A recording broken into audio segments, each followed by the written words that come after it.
Hai pecinta sepak bola tanah air. Kali ini Timnas PES akan menyajikan berita pilihan untuk kalian. Di antaranya, sukses Gilas Brunei Darussalam, Sintayong temukan pemain pengganti Marcelino Ferdinand. Erick Thohir pastikan Nathan Joao dinaturalisasi. Ramadan Sananta sejajar dengan Neymar Junior. Dan Thailand dikalahkan Georgia, Alexandra Polking terbungkam. Jadi, simak terus berita Timnas PES selengkapnya.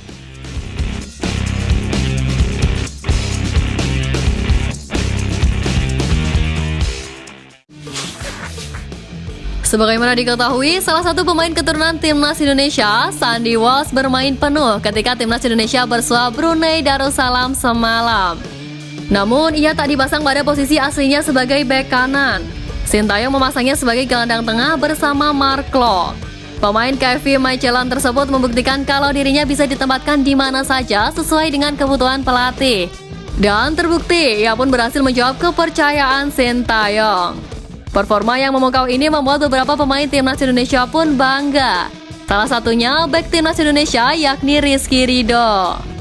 Bek milik Persija Jakarta itu memberikan julukan unik untuk Sandy Walsh. Melalui kolom komentar Instagram, Rizky Ridho menyebut sang pemain dengan julukan Es Krim Walsh. Hal itu membuat netizen membanjiri komentar Rizky Ridho. Terlepas dari itu, Sandy Walsh dan kawan-kawan bersiap diri untuk menghadapi leg kedua kualifikasi Piala Dunia pada 17 Oktober mendatang. Kabar mengejutkan datang dari Persepakbolaan Asia Tenggara atau biasa disebut AFF. Dilansir dari postingan Instagram ASEAN Football bahwa Federasi Sepak Bola Kyrgyzstan atau KFU telah melakukan pertemuan dengan Federasi AFF. Sebagaimana dilaporkan oleh The ASEAN Football, kedua belah pihak membahas kemungkinan Timnas Kyrgyzstan untuk ikut serta dalam turnamen yang diadakan oleh AFF. Oleh karena itu, Timnas Kyrgyzstan berpotensi tampil di Piala AFF terdekat yang diadakan pada 2024 mendatang. Jika Kyrgyzstan benar bergabung, hal ini menjadi keuntungan bagi Timnas Indonesia. Timnas Indonesia berkesempatan untuk mendongkrak ranking FIFA melalui pertemuan kontra Kyrgyzstan. Sebab Kyrgyzstan pada saat ini berada di ranking ke-97 FIFA berdasarkan rilis FIFA Ranking Live. Mengalahkan tim yang berada dalam 100 besar ranking FIFA tentu akan mendatangkan banyak poin bagi Indonesia yang akan berguna dalam mendongkrak ranking. Namun, AFF perlu dimasukkan dalam agenda FIFA terlebih dulu agar kemenangan di sana bisa dihitung. Salah satu rival Timnas Indonesia di Asia Tenggara memiliki catatan buruk ketika menjalani laga FIFA Matchday bulan Oktober ini. Di mana sebelumnya ada Vietnam yang mengalami kekalahan 2-0 atas Cina. Setelahnya, Thailand juga mengalami kekalahan di laga FIFA Matchday periode Oktober. Skuad arahan Alexandra Polking itu harus rela dicukur oleh tim asal Eropa yakni Georgia. Pasukan Gajah Perang digasak Kvaratskhelia dan kolega dengan skor 8-0. Dominasi Georgia sangat terlihat dalam pertandingan tersebut. Statistik menunjukkan bagaimana Thailand dibombardir dengan 34 tembakan dan 22 diantaranya tepat sasaran. Penguasaan bola pun menjadi milik Georgia dengan 52% berbanding 48% yang dimiliki tim wakil ASEAN di laga ini. Tentu dengan hasil tersebut menjadi pukulan telak atas sesumbar mulut besar Alexander Polking selaku pelatih timnas Thailand. Berharap mampu memberi perlawanan sengit, hasil akhir yang diharapkan Polking tak sesuai dengan kenyataan yang terjadi. Alih-alih dilirik kontestan langganan Piala Dunia, tim yang dibanggakan Polking justru babak belur di FIFA Matchday Oktober 2023. Pelatih Timnas Brunei Darussalam, Mario Rivera buka suara terkait kekalahan timnya atas Timnas Indonesia. Pelatih asal Spanyol itu merasa geram dengan hasil tersebut. Bahkan dirinya menyebutkan timnya seperti pemain amatiran. Mario Rivera ingin membalas kekalahan Brunei Darussalam dari Timnas Indonesia di leg kedua nanti. Menurut Mario Rivera, masih ada kesempatan bagi Brunei Darussalam untuk mengalahkan Timnas Indonesia pada leg kedua nanti.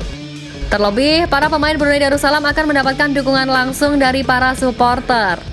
Tak lupa dirinya mengucapkan selamat atas kemenangan yang diraih oleh Dimas Derajat dan kolega. Meski begitu, pelatih berusia 46 tahun itu mengaku akan sangat sulit bagi Brunei Darussalam untuk menang melawan timnas Indonesia di leg kedua nanti. Mario Rivera masih punya banyak waktu untuk merancang strategi untuk pertandingan leg kedua nanti. Menurutnya, sepak bola itu bundar dan ada peluang bagi Brunei Darussalam untuk menang lawan timnas Indonesia. Sebagai tambahan informasi, kemenangan timnas Indonesia atas Brunei Darussalam ini membuat skuad Garuda mendapatkan poin sebesar 8,66 dan berhasil naik ke 1 peringkat ranking FIFA. Timnas Indonesia arahan Sintayong mengawali perjalanannya di kualifikasi Piala Dunia dengan catatan impresif. Pada leg pertama ini, skuad Garuda berhasil menang telak atas Brunei Darussalam dengan skor 6-0. Di mana masing-masing gol dicetak oleh Dimas Derajat 3 gol, Ramadan Sananta 2 gol, dan Rizky Ridho 1 gol. Usai pertandingan, Sintayong buka suara terkait penampilan anak asuhnya itu. Pelatih asal Korea Selatan tersebut memuji peran salah satu penggawa timnas Indonesia, yakni Ricky Kambuaya. Sin sangat senang Ricky mampu menampilkan performa terbaik dalam laga itu, sebab kontribusinya punya andil dalam kemenangan timnas Indonesia, terutama gol yang dicetak Sananta pada menit ke-67. Sebagaimana diketahui, Ricky baru tampil pada babak kedua di laga itu. Ia masuk menggantikan Mark Klok selepas rehat. Kehadiran pemain asal Sorong Papua itu kemudian sukses menghidupkan serangan tim Merah Putih. Peran yang dimainkan Ricky Kambuaya di laga tersebut juga menggantikan peran yang ditinggalkan oleh Marcelino Ferdinand. Dengan hasil tersebut menjadi modal penting untuk menatap leg kedua di Stadion Hasan Al-Bolkiah pada 17 Oktober mendatang. Sintayong menambahkan jika dirinya tak puas dengan hasil tersebut.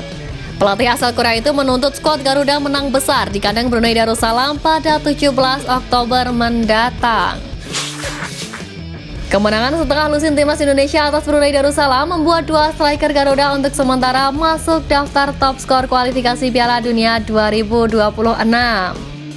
Sebagaimana diketahui, pada laga semalam Dimas Derajat mampu mencatatkan hat-trick dan Ramadan Sananta mencatatkan brace. Pemain berusia 20 tahun ini ternyata memiliki torehan gol yang diraih oleh bintang Brazil, yakni Neymar. Di mana ex pemain Barcelona itu mencetak 2 gol ketika berhasil menang 1-5 atas Bolivia di kualifikasi Piala Dunia 2026 pada September lalu. Tak hanya Neymar, torehan gol Ramadan Sananta itu juga sama dengan torehan pemain bintang Real Madrid, yakni Rodrigo Goes. Di samping itu, pelatih timnas Indonesia Sintayong juga turut memuji para strikernya, khususnya Dimas Derajat dan Ramadan Sananta. Salah satu pemain keturunan Saint Batinama telah menjalani laga kedua bersama timnas Indonesia. Dirinya kembali perkuat timnas Indonesia dalam laga lawan Brunei Darussalam di leg pertama putaran pertama kualifikasi Piala Dunia 2026 zona Asia. Sebagaimana diketahui, pemain berusia 25 tahun itu sebelumnya sudah melakukan debutnya membela Panji Merah Putih ketika skuad Garuda menghadapi Argentina. Saat itu, Sen bermain selama 45 menit pertama dan dinilai belum nyetel dengan timnas karena masih baru bergabung. Kendati demikian, di laga timnas Indonesia versus Brunei Darussalam, pemain Viking FK ini bermain cukup mencuri perhatian publik tanah air. Tidak hanya memperkuat lini belakang, Sen juga ikut melakukan penyerangan. Menanggapi hal ini, Sintayong mengatakan bahwa tak semua pemain selalu dalam kondisi terbaiknya. Ia menilai performa pemain tak bisa hanya dalam satu pertandingan saja. Lebih lanjut, Sen menilai saat ini Sen memang lebih bagus karena ia bisa beradaptasi dengan baik. Menurutnya, setelah Sen adaptasi dengan cuaca dan waktu, ia bisa memberikan penampilan terbaiknya. Dan tim pelatih juga mempersiapkan pemain lain dengan baik. Timnas Indonesia mulai serius untuk memperdalam kekuatannya demi menghadapi laga berat lainnya. Menurut Ketua Umum PSSI, Erick Thohir, timnas Indonesia harus mempunyai komposisi pemain yang selevel di setiap lini. Dengan demikian, peluang tampil di Piala Dunia 2026 semakin terbuka lebar. Apalagi jatah peserta dari Asia kini menjadi 8,5 yang awalnya hanya 4,5. Demi memperkuat tim arahan Sintayong itu, Erick Thohir baru-baru ini mengumumkan bahwa Nathan Joaon telah menunjukkan keinginan untuk menjadi pemain naturalisasi untuk timnas Indonesia. Pengumuman ini dilakukan setelah Nathan, yang merupakan pemain Swansea City, menyaksikan langsung pertandingan antara timnas Indonesia dan timnas Brunei Darussalam di Stadion Gelora Bung Karno. Erick Thohir menjelaskan bahwa Nathan Joao sudah masuk dalam rencana naturalisasi timnas Indonesia dan diproyeksikan akan segera menjalani proses tersebut. Sebelumnya, ex-presiden Inter Milan itu bungkam terkait proses naturalisasi sang pemain.